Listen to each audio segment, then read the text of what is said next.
Hi there, welcome back. And this is Charles again. And we're going to talk about the second stage of design thinking. Now, the second stage of design thinking is called define, right? Now, define. What is define? Now, if you notice, this is the diagram behind me here. That's empathize, define, ideate, prototype, test. Now, remember, we are at stage number 2. Now, so we are still at the discovery mode. Now, the discovery mode is going towards interpretation.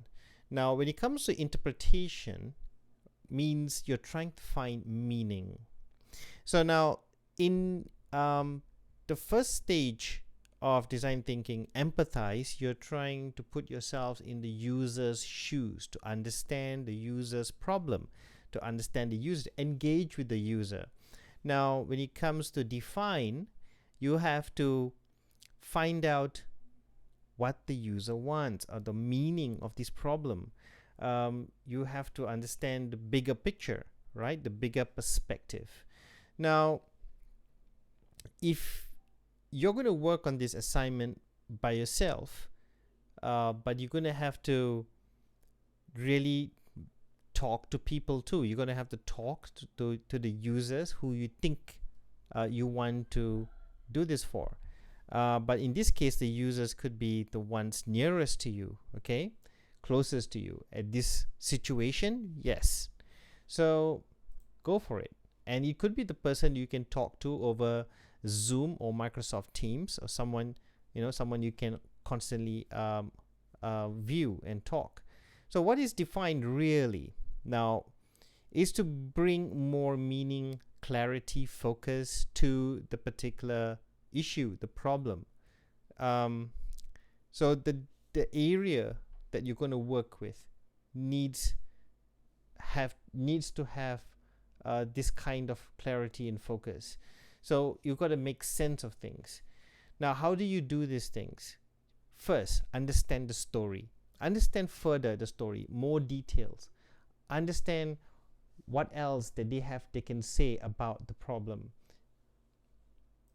So one of the important things is meaning making or sense making. So it has to be guiding statements. You have to ask specific questions, generate questions to find out what are you really trying to solve in here. Yeah, there you go. So that's basically it. Okay, for example, if I say that I had a problem making paper planes, I don't know why I'm unable to make the plane go further than 10 feet, for example. So you talk to the user, and you ask the user, you put yourself in the user's shoes, you keep trying and whatever, but then, okay, that's the empathize part. When it comes to define, you're going to have to ask him some questions. And why is it so important for you to create this paper plane? Why does it matter to you so much? Then he probably would say, well, why it matters to me a lot, because if I could see the plane fly further than 10 feet, it just means that there's so much more can happen with a paper. And that makes me so happy. It makes the people around me very happy, because they wanted to see how I could prove it. And look, it can be as simple as that, but it means so much from a story. If somebody were to tell you that story, then you would think it really does mean a lot to him. So maybe you need to find a solution. How do you make that paper plane fly further than like 10 feet? So that's basically what define really means. Define is really talking about the detail, talking about meaning, talking about clarity, focus, talking about the story, the narrative. Yeah. So to define it, craft a problem statement. Now, what is a problem statement? A problem statement is just like a sentence, like 1 or 2 sentences, or very long sentences that actually gives you a sense of objective, like you're writing an objective kind of thing, but it's a problem statement. But you're going to write an actionable problem statement. The problem statement is really about, you're trying to define the problem really clearly, because when you're putting, like in empathize area, it's still very vague, but you're just trying to figure it out, right? You're just trying to figure things out. You just list things down. You have all these notes about the problem, about trying to understand it from their point of view and things like that.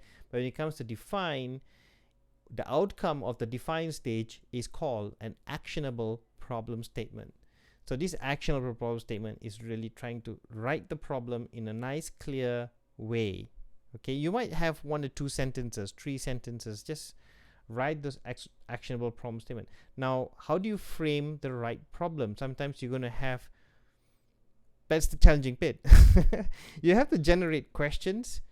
So if you ask the right questions, or you just keep asking questions, you might just frame the right problem. You might find the right problem. Now, asking and questioning is one of the most crucial bits in trying to define, okay, a problem statement. So think about all these things, okay? Consider what stood out to you when talking and observing to people. What patterns emerge when you look at the set or whatever. You know, if you notice something interesting, ask yourself or your group, okay, what might that be? Or talk to people. Again, conversations are very important. Develop an understanding of the type of person you're designing for. Synthesize and select a limited set of needs. Work to express insight. Now, the list can go on. Okay, now, how to define is it really depends on how you see it, how you do it your way. But the most important thing is you need to understand how to make things clear. How to make things clear. Just remember the word clarity. Okay, clarity. So it needs a bit of clarity. So an actionable problem statement needs to be very clear, like this, you know. So this is basically like a kind of a standard way of doing it. Okay, so if you got a little notebook, note this down. Okay, and or watch this video multiple times. Maybe you can probably pick this up. So the user needs to do what, because of what? Because they need to do this, because it means so much.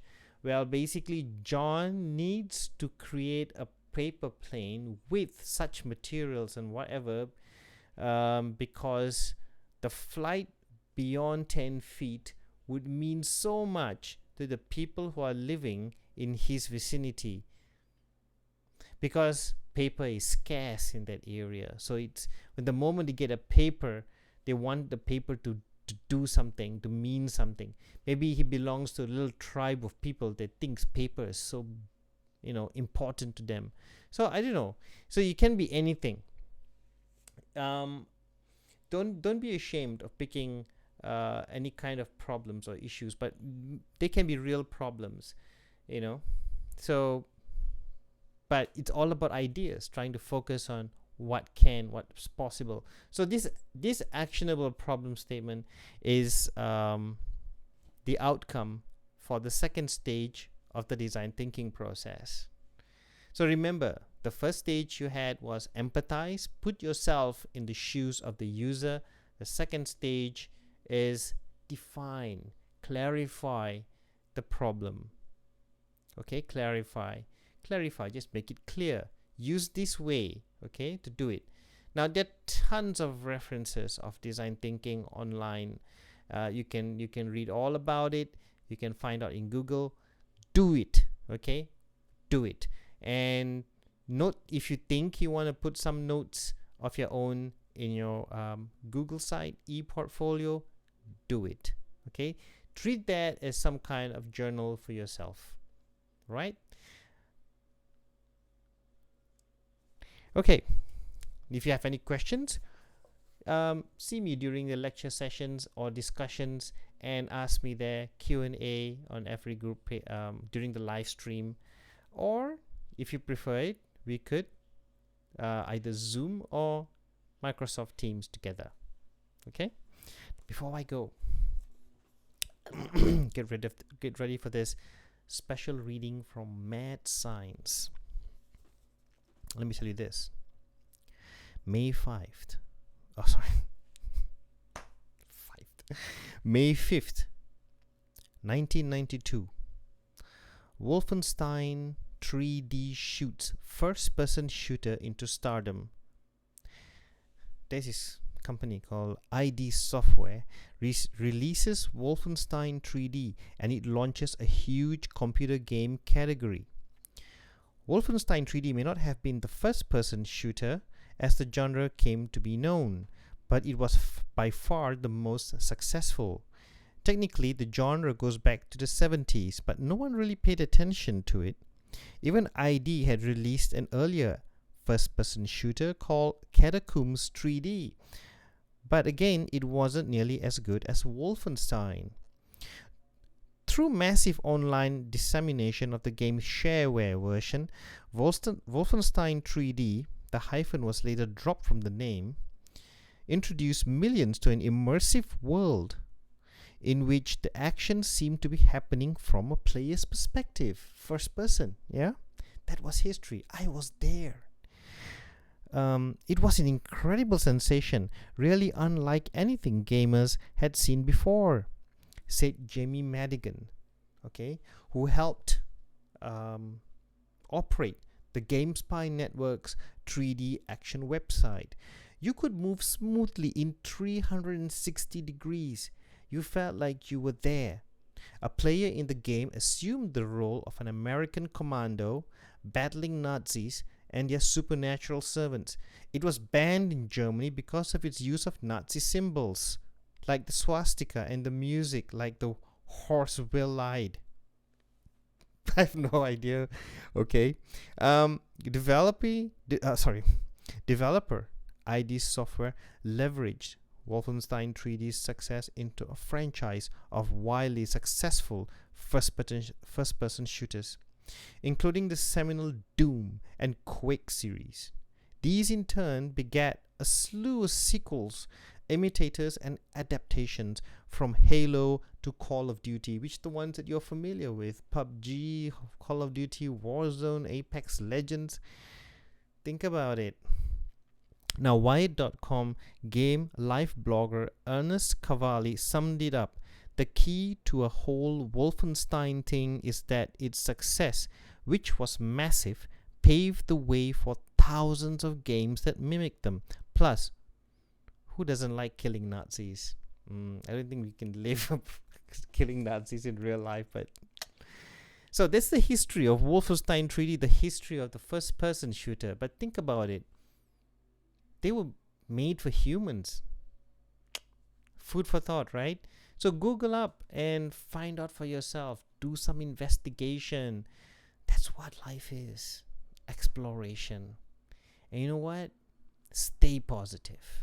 Always. Stay safe. And I will see you in the next stage of the design thinking process. Live long and prosper.